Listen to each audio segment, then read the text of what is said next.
كلية الفقه الحنفي تقدم.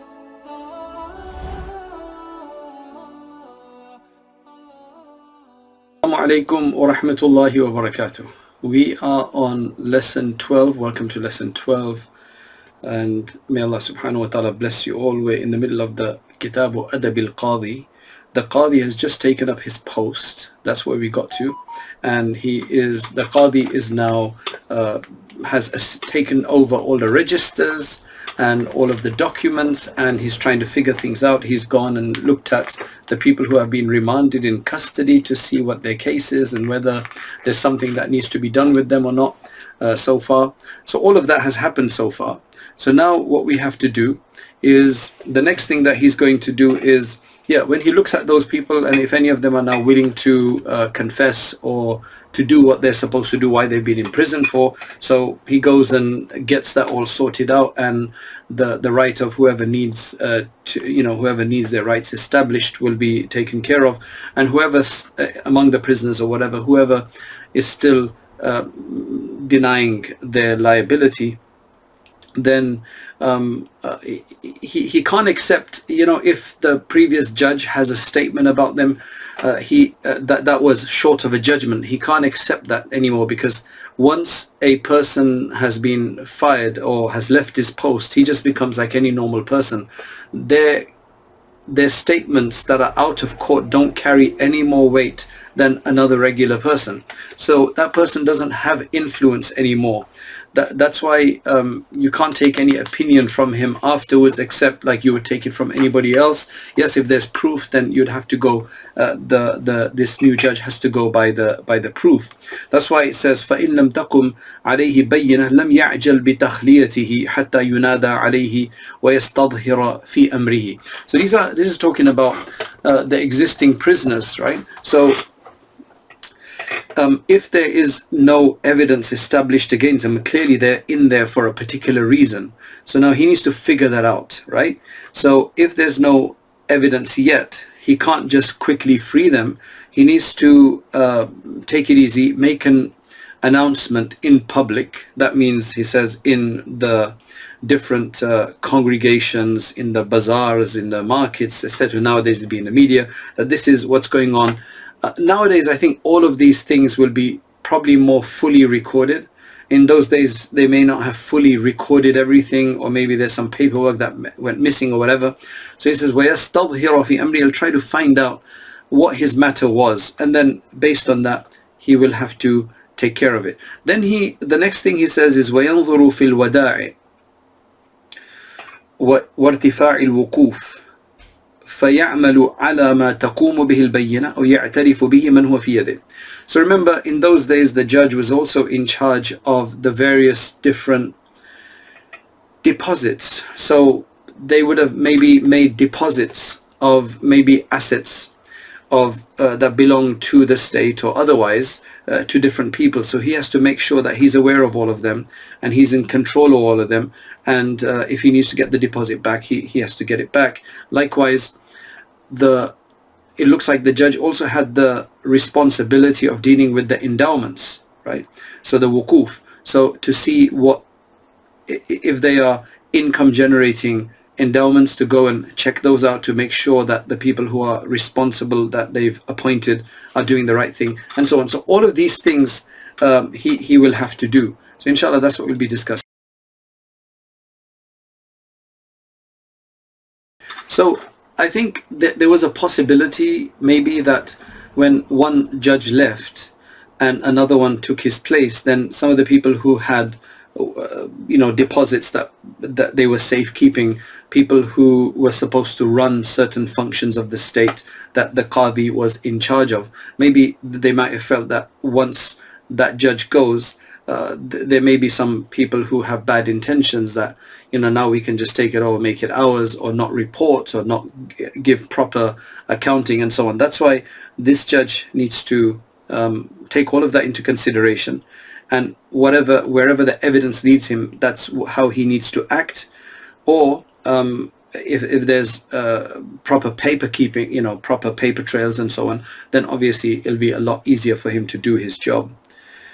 Right, now, can he consult the previous judge, well, I guess he could consult him on a, on a private level, but his statement does not provide any additional evidence more than any other normal person. So that's why he's saying وَلَا يَقْبَلُ عَلَيْهِ قَوْلَ الْمَعْزُولِ.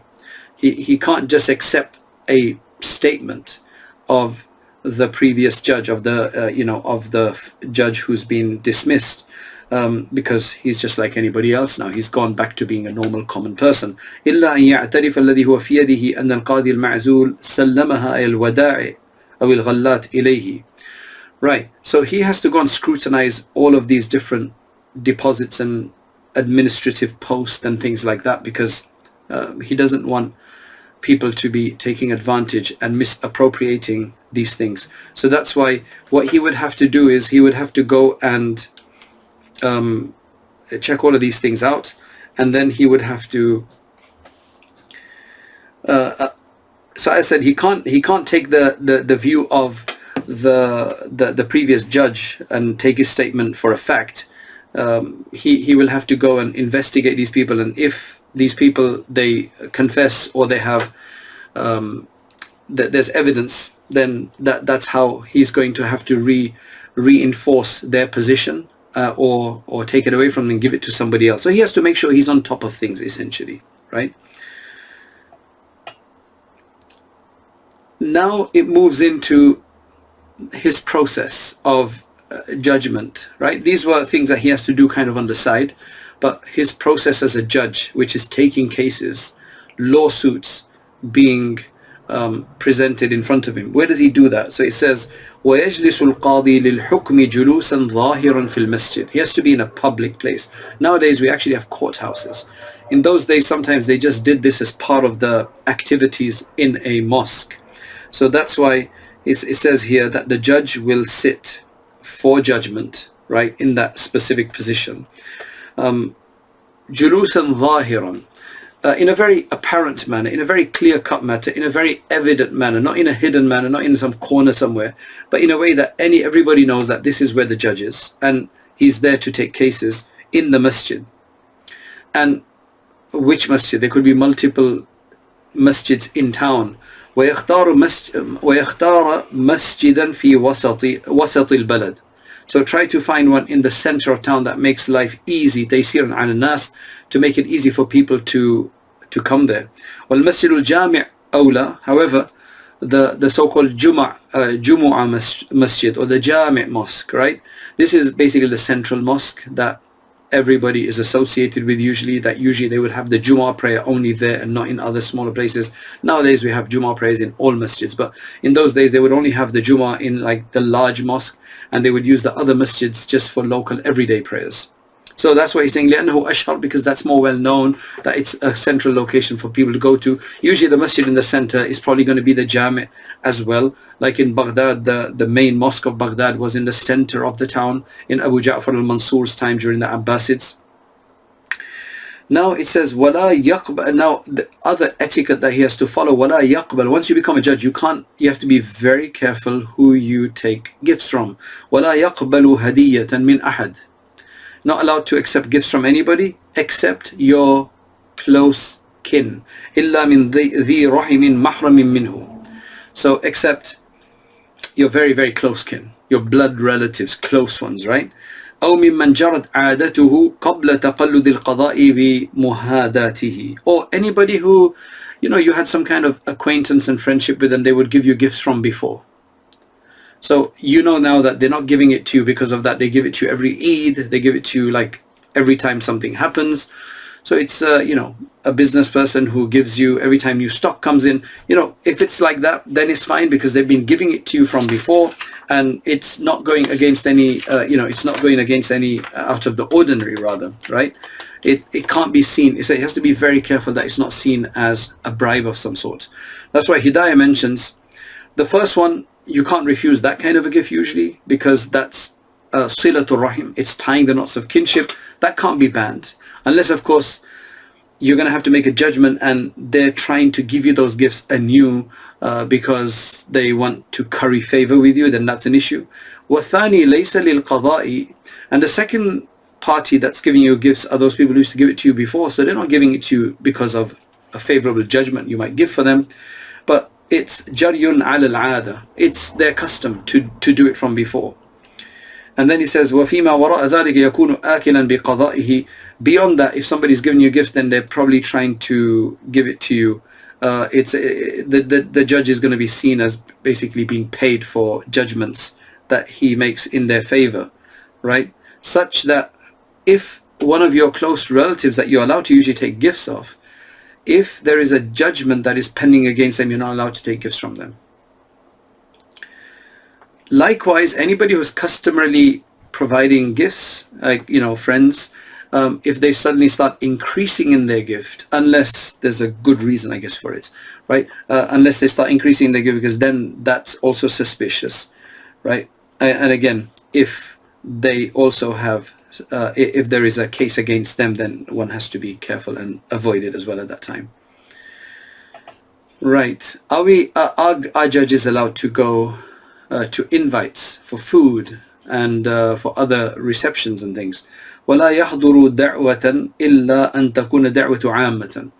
They're only allowed to take part in open to all invitations. So the judge can just go as anybody else. It's not a special invite for him along with others, you know. If it's a special invite, they're not allowed to go, because then again that could be seen as greasing somebody's palm, or that can also be seen as a bribe. وَيَشْهَدُ الْجَنَائِزَ. It's just that even if it's not, people are going to see it as that, and then it just creates a whole disarray in the community. So that's why there's some very strict rulings. So as I said, I met that one judge and we stayed with him for a few hours, and I asked him all these questions, and I said, because I remember having read this before and I never had seen it in action. So I asked, do you accept gifts? He says, in this community, it's a very poor community. He says, nobody gives me gifts anyway, right? There is no tradition here of giving gifts. I said, well, if somebody does give, what would you do? So I guess he said that I wouldn't take it. It was a very simple person, right? So then he says, وَيَشْهَدُ الْجَنَازَةِ.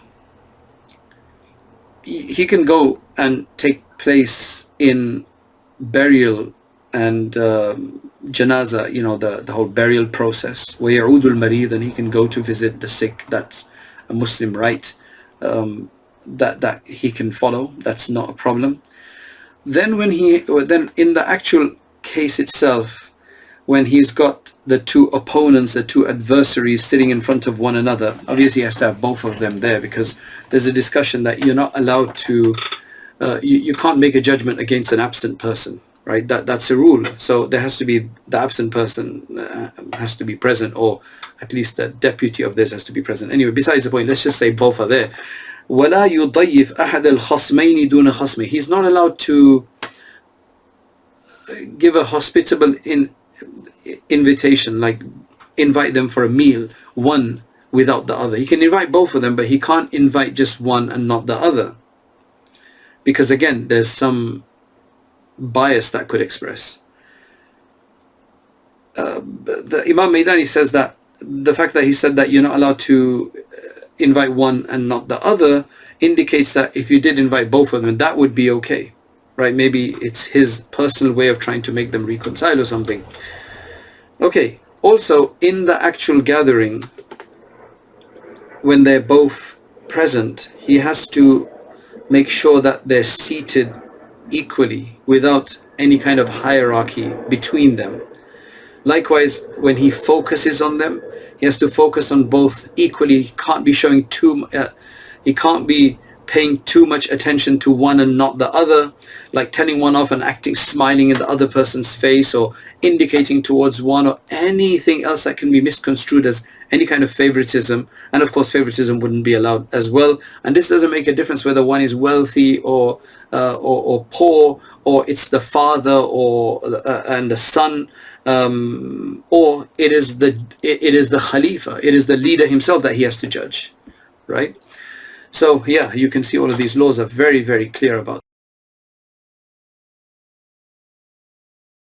Likewise, moving on, he says, وَلَا يُسَارُ أَحَدَهُمَا وَلَا يُشِيرُ إِلَيْهِ وَلَا يُلَقِّنُهُ حُجَّةً. He's not allowed to whisper, talk confidentially to one, right? of them.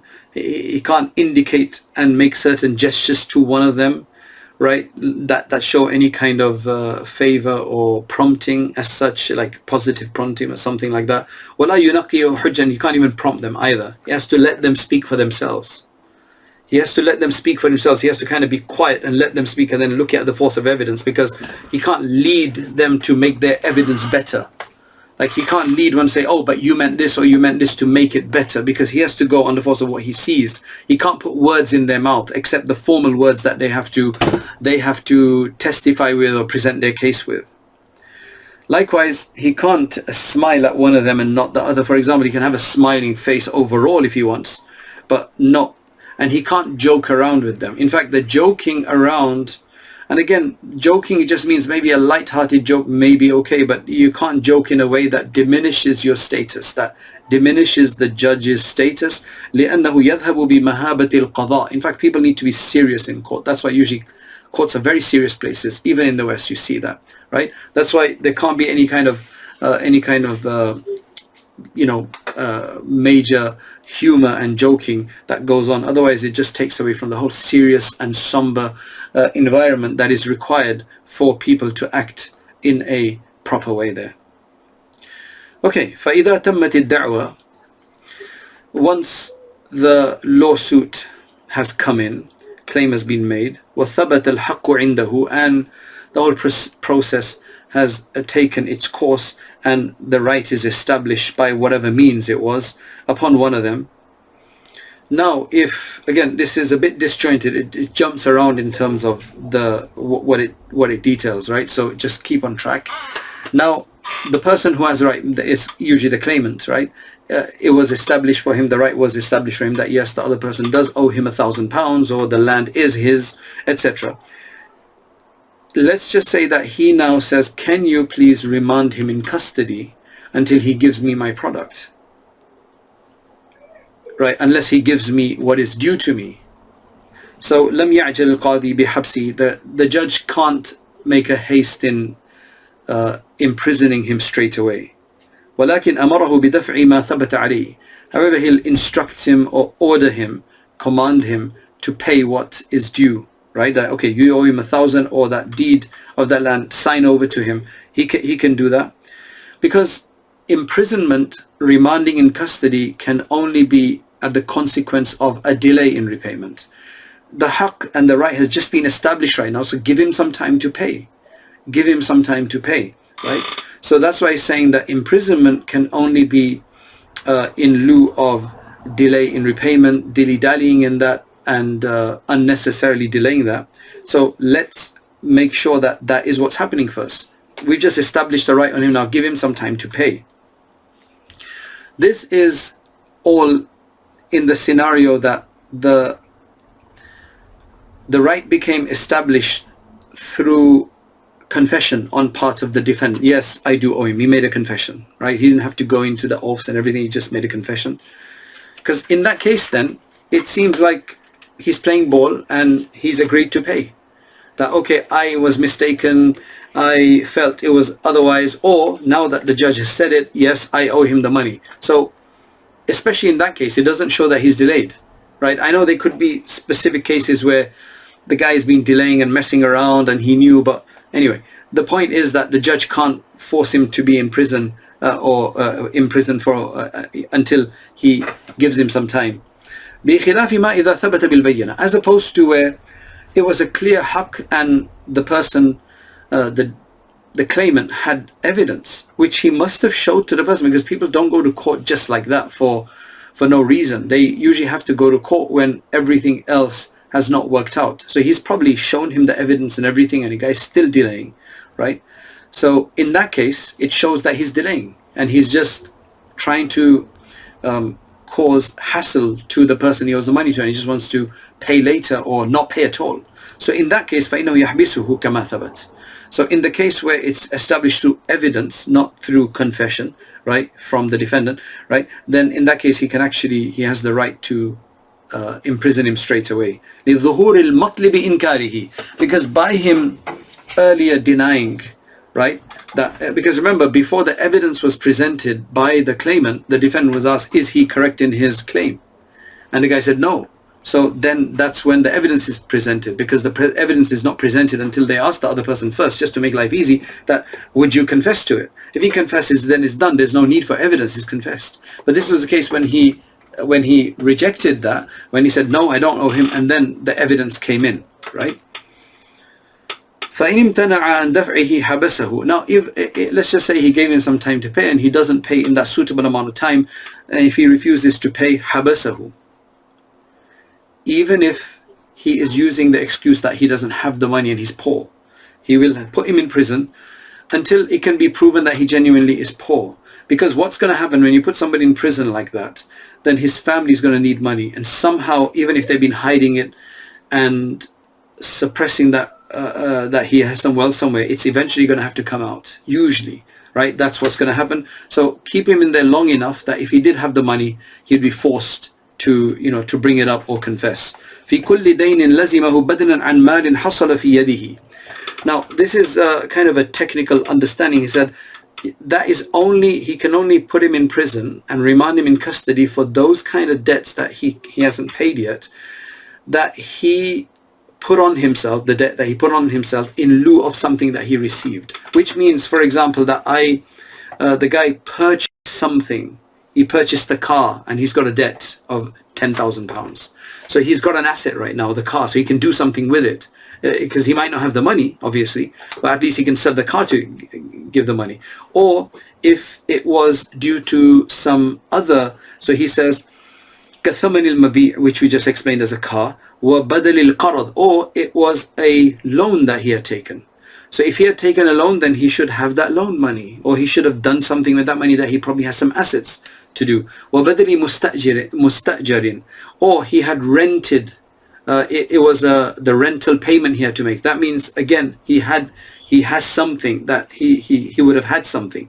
لأنه إذا حصل المال في يده ثبت غناه به. Because in all of these cases, we're establishing that he got something in lieu of it, which means that he has some level of asset. Or it could also be something that he took on as a liability based on a contract of some sort, right? Yes, I will pay you, and I signed this contract, kal mahri. The dowry, he married, he got married and said, yeah, I owe you £2,000 dowry. Wal kafala, or he gave a guarantee, he provided a guarantee for someone, right? Because these are voluntary acts. Marriage is a voluntary act. You're not forced into marriage, right? And to pay a mahar, that's a voluntary act to get married. Otherwise, just don't get married yet. Likewise, to provide provide guaranteeship to somebody, that I'm being his guarantor, that's all voluntary. And people don't do those kind of voluntary things if they don't have the capability. So all of this demonstrates that he has capability, but he's still not paying, which means that you can put him to prison until you can prove it, right? That he's not, right? Okay, aside from these kind of cases, in anything else where the penalty is on him for something that he did not take on, right? It could be a penalty for driving fast. It could be a penalty for, you know, accidentally breaking somebody's property, right, or something. وَلَا يَحْبِسُهُ فِي مَا سِوَى ذَلِكَ. He can't imprison him for other than that, because if he's saying he's poor, then he probably is poor, okay? But of course, they'll keep watch, and his creditor will keep watch. And if they find that he's actually, mashallah, spending money here and then, going normal day-to-day life, he seems to have money, then that would be a different case. Like badalu khul'in, he did khula with his wife, right? Or she did khula with her husband. Now that's not something that she got a benefit for, so she has to pay the khula, right? She didn't get anything in lieu of it except a divorce, but it was not monetary. Likewise, maghsoob or mutlaf, he or she had damaged something or usurped something, inappropriated somebody's property, and the guy, you know, and then it got destroyed. So you can't even, because usually in inappropriation you have to give back whatever you've inappropriated, but in cases where it's been destroyed or consumed, you can't give it back. So then you owe the money. So he's got nothing to show for that, right? That's what he's saying. Now, all of this is if he says, إِذَا قَالَ إِنِّي فَقِيرٌ, that I am a pauper, I am poor, I am in need. And he's going by the original, because people aren't born wealthy, they're born poor, they're born without any assets. They have to gain assets, so he's on the default status, right? إِلَّا أَن يُثْبِتَ غَرِيمُهُ أَنَّ لَهُ مَالٍ. Yes, his creditor does have the opportunity to prove that now the guy's got assets. How do I know? Well, look, these are his friends. They're proof. They've told me he's got assets. Or he's got these cars that are parked on the next street, right? His brother's parking lot. So if he can prove that way, then in that case, if he still refuses to pay off, right? Because some people, what they do is they refuse to pay off. They refuse to pay off. They don't have a plan to pay off. Said, oh, when I sell this, when I sell that, but they got no plan to sell their assets to pay off. So the judge has to make sure that all of that happens. So in that case, فَيَحْبِسُهُ إِذٍ شَهْرَيْنِ أَوْ ثَلَاثَ. So as we will discuss, he can then imprison him in that case for 2 or 3 months. He says that yes, in that kind of a case, because now you can see that he's delaying, he's got assets, but he's actually lying and telling an untruth that he doesn't have any assets, that he's been proven he does, then he can keep him in prison for 2 or 3 months. 2 or 3 months is not fixed. It could be less, it could be more. It just depends on what the judge thinks of how long it's going to take for this person to learn a lesson and start paying, right? This is all the judge has a right to do that, and it's also enough time that if he does have the wealth, then he would, he would have to reveal it by now. So that's why the Hidayah says that the sound opinion is that the discretion for this is left to the judge, because everybody's situation is different.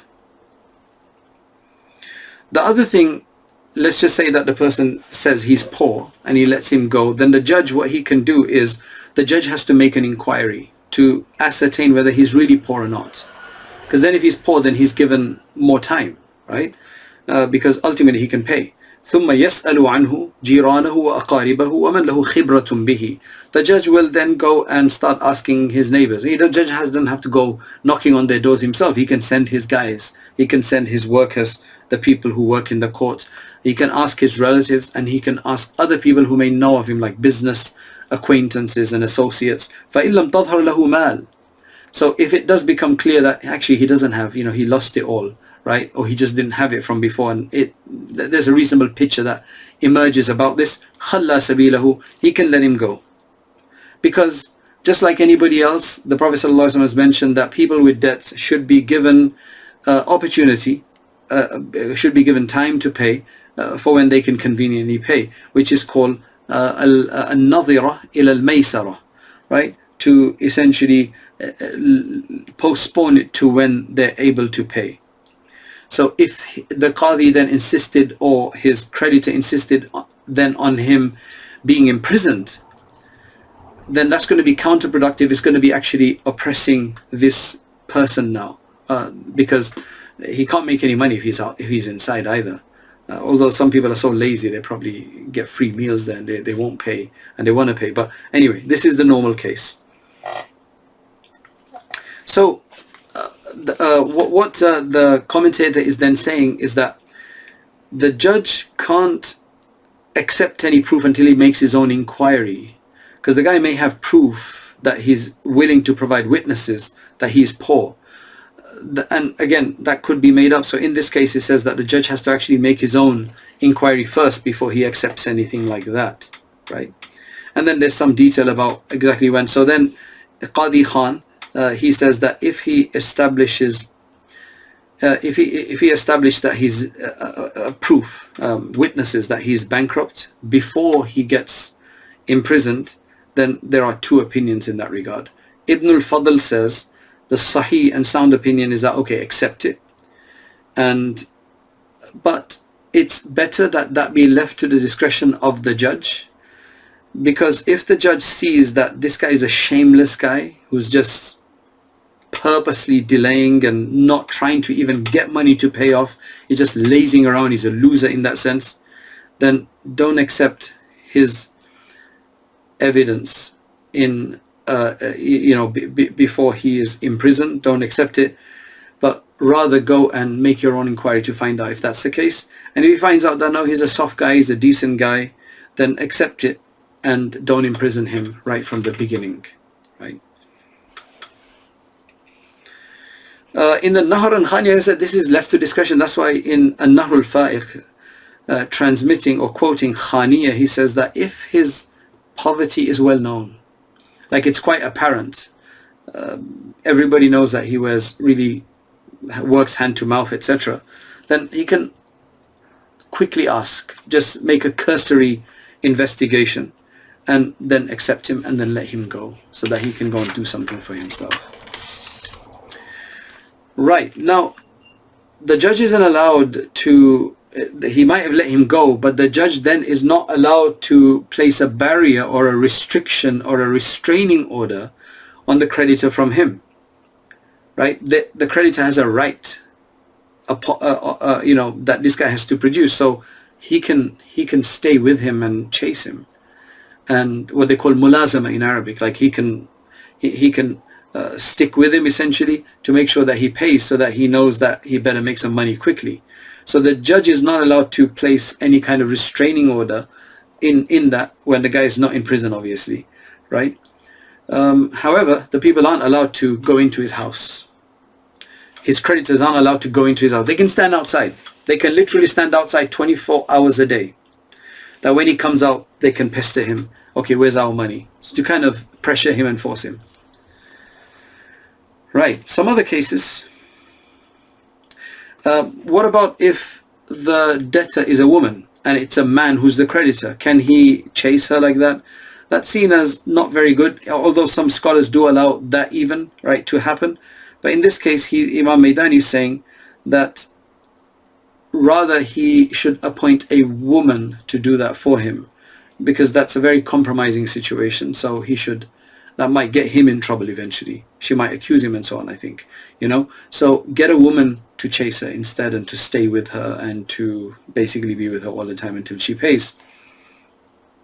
Nowadays, I mean, there's other ways to do this. They get into your bank account, and there's other ways that they would recover, because everything is online and other people have control over it and so on. So this is a time when, there were no banks and people just look after their own assets.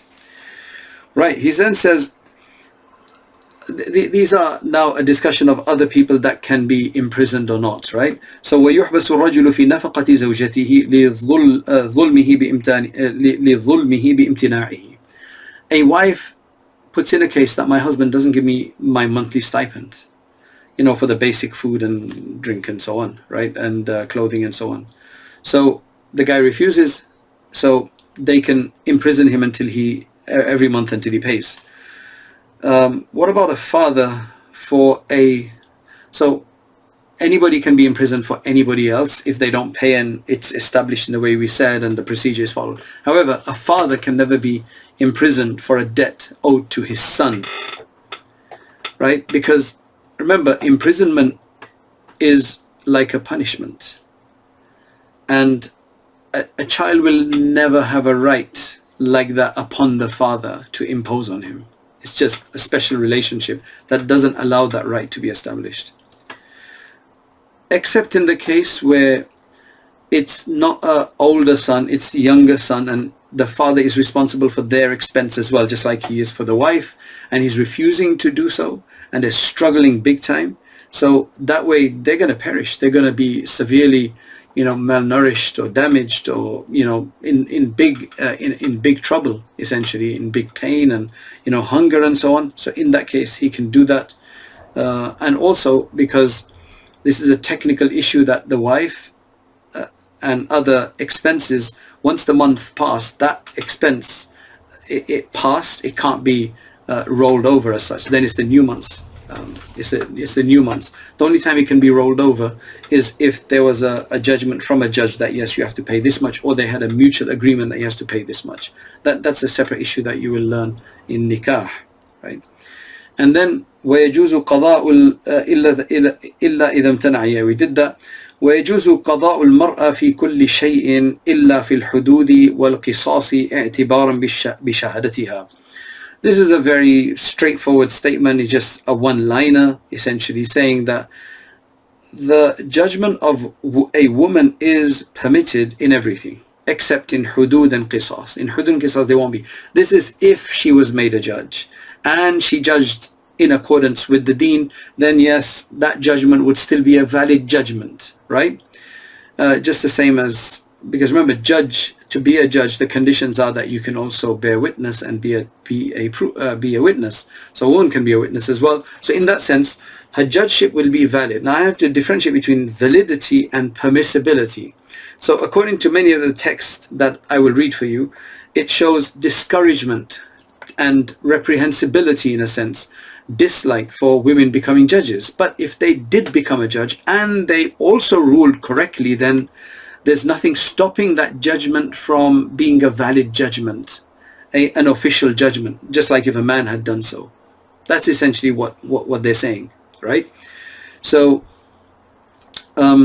there's opinions from different fuqaha regarding this, which I will talk about and then finalize, inshallah, in the conclusion that we have today.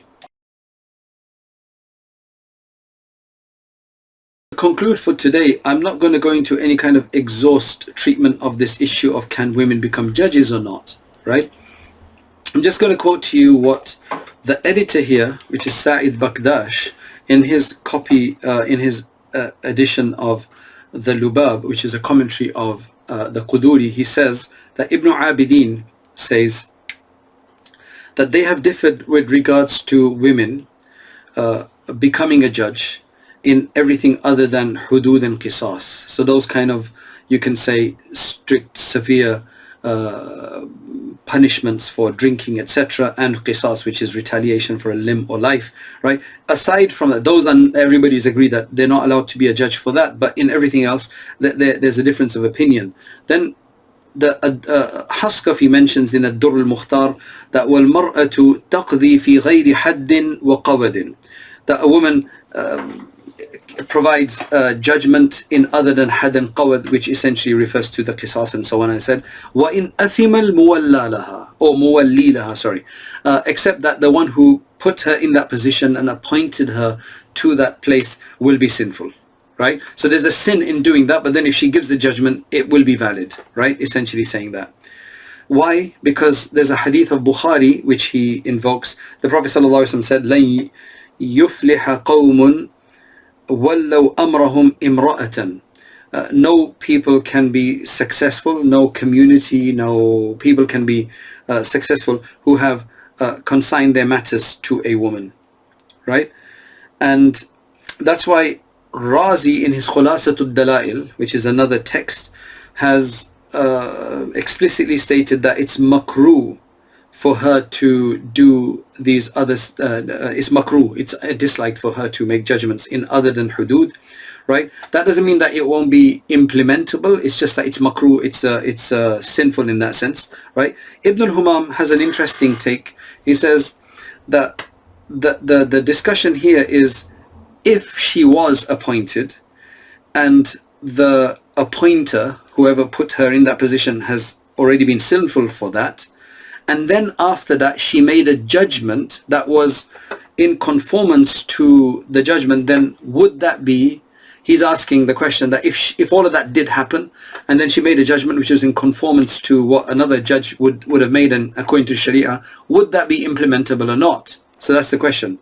So he's saying that we can't see any evidence, to cut it short, essentially summarize, he's saying I can't see any evidence to say that after it being in conformance to what Allah subhanahu wa ta'ala revealed, that unless somebody wants to go as far as saying that she absolutely has no capacity to be a judge at all, like completely, unless somebody's willing to claim that extreme position, then yeah, because the Sharia on the other hand has just mentioned that she has deficiency in her intellect, which as I explained before, my opinion on that is that it's because of her emotional state usually, right? So, and then he says that that statement is referring to women as a whole, like women as a genus. That doesn't mean that every single woman, right, 100%. There could be that 95% of women are what the Prophet ﷺ has stated, and then it could be a few, as we have also seen, that are not of that same level of deficiency, and they have more, they have similar traits to, masculine traits in that sense, or this they can make a judgment in that sense. So he's saying that we can't necessarily say that that is not going to be implementable, right? So he says, لِمَاذَا يَبْطُلُ ذَلِكَ الْحَقِّ? Why would we allow that right to be wasted if a woman gave that judgment and she was already in that position? After having said that it was makruh to put her in that position in the first place anyway, right? So Jazakallah khair, that's the end of our 11th lesson, actually our 12th lesson, sorry. And we will carry on inshallah in the next session. We have some parts left of the Adab al-Qadiyat. Assalamu alaikum. Allah bless you all. Assalamu alaikum.